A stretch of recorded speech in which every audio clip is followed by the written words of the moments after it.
Assalamualaikum warahmatullahi wabarakatuh. Saya Mutia Galuh Utami dengan NIM 2120201203 akan mempresentasikan mengenai analisis wacana kritis pada pemberitaan Kompas.com tentang aksi politik yang menewaskan anak anggota DPRD Kebumen. Nah, sebelum itu kita masuk ke pendahuluan. Karena kan tindakan kritis ini memang menjadi suatu hal yang sangat meresahkan ya bagi masyarakat di Yogyakarta terutama, dan juga menjadi permasalahan yang sangat luar biasa ini di luar Yogyakarta sendiri gitu. Terlebih mengenai pemberitaan yang terjadi baru-baru ini kayak gitu. Sebenarnya kritik itu apa sih artinya gitu ya. Nah, kritik sendiri sebenarnya adalah jalan-jalan malam mencari ya, jalan-jalan aja keliling-keliling naik motor, nggak ada tujuan gitu ya, tapi karena ada pergeseran makna hingga akhirnya berubahlah makna itu menjadi suatu hal yang sangat negatif. Seperti yang ada di gambar ya, ada orang naik motor terus membawa senjata tajam, kemudian ada yang membawa gear dan lain sebagainya, dan ini yang menjadi suatu masalah dalam masyarakat juga kayak gitu. Nah, di sini juga menjadi apa ya, karena ini menjadi suatu masalah dan katanya mereka ini sebenarnya adalah anak-anak remaja yang mencari jati dirinya kayak gitu. Nah, kalau kita lihat ternyata nih di tahun 2021 sendiri Polda DIY sudah mencatat sekitar 58 kasus kritik yang terjadi di Jogja. Nah, ternyata ini juga meningkat gitu dibandingkan tahun sebelumnya. Tahun sebelumnya itu di tahun 2020 itu hanya sebanyak 52 kasus, dan di tahun 2022 ini ternyata sudah ada 12 kasus yang dicatat oleh Jogja Police Watch atau JPW ya. Nah, kok bisa kayak gitu, dan kita juga nggak tahu ya kenapa kok bisa sih semakin meningkat kayak gitu ya. Dan ternyata baru-baru ini juga di bulan Ramadan ini sudah terjadi aksi kritik, yang mana aksi kritik ini memakan korban jiwa yang dia adalah seorang anak SMA dan juga kebetulan anak anggota DPRD Kabupaten Kebumen ya. Dan ada beberapa hal yang apa ya, yang menarik mengenai hal ini kayak gitu. Nah, ternyata sebenarnya kasus ini juga bukan bukan lama ya, tapi memang masih menjadi kasus yang sangat baru banget gitu di Yogyakarta ini sendiri gitu. Di mana baru beberapa bulan yang lalu ya, di bulan April kayak gitu. Nah, untuk kronologi sendiri memang di sini uh, Dava sebagai korban itu sedang jalan di daerah Jalan Imogiri, dan tepatnya beliau ini tewas di daerah Gedong Kuning kayak gitu, di mana saat itu dia diikuti oleh dua orang yang ternyata membawa senjata tajam berupa gear, dan si Dava ini ternyata meninggal di tempat karena terkena sabetan gear itu sendiri. Nah, sebenarnya kalau kita lihat ada hukuman tersendiri nih untuk pelaku kelitih, dan juga sudah terdapat di undang-undang sendiri ya, dari pasal 170 KUHP 358, kemudian ada di 351. Dan kenapa sih kok masih berlanjut kayak gitu? Harusnya mereka jera dengan adanya hukuman-hukuman tersebut kayak gitu. Nah, selain itu, karena ini adalah analisis wacana, makanya di sini saya akan menjelaskan menggunakan pendekatan file clue,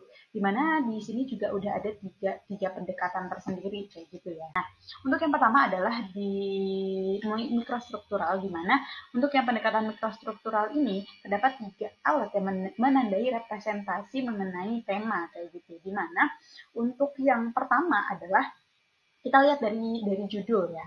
Dari judulnya sendiri saja sudah menandakan kalau misalkan itu adalah representasi dari temanya itu sendiri, yang mana korbannya itu adalah anak SMA. Di situ tertulis ada menewaskan remaja SMA. Ya, di situ menandakan bahwa yang meninggal adalah remaja yang sedang sekolah di bangku sekolah menengah kayak gitu. Nah, selanjutnya di sini yang menjadi menarik perhatian adalah adanya kata-kata penjelasan mengenai beliau adalah anaknya anggota DPRD, yang mana sebenarnya kalau kita melihat ke belakang korban-korban dari kasus kritik itu sendiri, nggak cuma apa ya, tidak melihat siapa dia. Jadi kalau misalkan itu sudah mengganggu ketenangannya si kulit, ya sudah, itu bisa menjadi korban gitu. Dan di sini yang kebetulan adalah dia, si Dava ini adalah anak dari anggota DPRD Kebumen gitu. Dan ini yang menjadi perhatian masyarakat, dan juga membuat masyarakat itu banyak berstigma negatif gitu. Nah, selanjutnya di sini juga ada beberapa poin yang mengatakan bahwa penggunaan kata-kata di sini menjadi representasi, di mana di sini ada kalimat pelaku menyabetkan gear yang mengakibatkan luka parah di bagian kepala korban. Nah, di sini juga menjadi apa ya? Kompas.com di sini menggunakan kata menyebutkan untuk hal yang buruk kayak gitu. Nah, selain itu juga karena adanya tokoh-tokoh tertentu ya yang ikut di dalam hal ini kayak gitu. Nah, selanjutnya ada memo struktural yang mana di memo struktural ini ada berkaitannya dengan ruang redaksi juga kayak gitu, di mana karena saya mengutip dari kompas.com itu sendiri, dan kompas.com awalnya adalah Kompas Online yang menjadi salah satu pelopor media online di Indonesia kayak gitu. Nah, selain itu di sini juga kompas.com memiliki tujuan untuk membuat berita jurnalisme ini semakin memberikan makna gitu, serta memiliki sajian informasi yang informatif dan juga mengurangi hoax atau berita bohong di masyarakat. Nah, dengan adanya berita ini juga membantu masyarakat untuk mengetahui secara jelas sebenarnya itu bagaimana gitu. Terlebih kan di sini juga ada menurut ahli sosiolog ya, dan di situ dijelaskan sebenarnya kritik adalah ini itu dan lain sebagainya, hingga akhirnya disinformasi di masyarakat itu juga bisa dihilangkan kayak gitu. Nah, untuk yang ketiga adalah makrostruktural, di mana makrostruktural ini analisis yang terakhir gitu, di mana ini memang ada erat-erat kaitannya dengan konteks sosial gitu, dan di sini itu terdapat 3 tingkatan. Yang pertama adalah tingkat situasional, yang mana situasi yang terjadi di sana kayak gitu.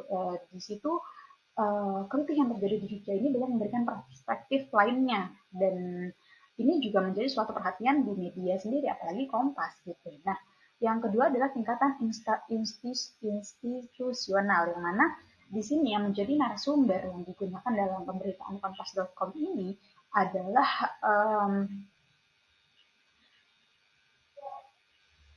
dari Polda DIY sendiri, Kompol Ade Arisyam, dan juga sosiolog dari UGM yang memandang si kelitih ini kayak gitu. Nah, yang terakhir adalah tingkatan sosial, di mana memang pemberitaan kelitih ini menjadi suatu masalah sosial yang sangat erat kaitannya dengan masyarakat gitu. Kalau misalkan kelitih ini eksistensinya semakin naik, ya kita juga sebagai masyarakat semakin meresahkan. Nah, itulah kenapa Kompas sendiri membuat berita supaya tidak menggiring yang opini, dan juga menjadi media yang aktif untuk menyuarakan keresahan terhadap tindakan kelitih ini sendiri. Nah, kesimpulannya adalah di mana analisis wacana kritis ini menekankan bahwa adanya interaksi kayak gitu.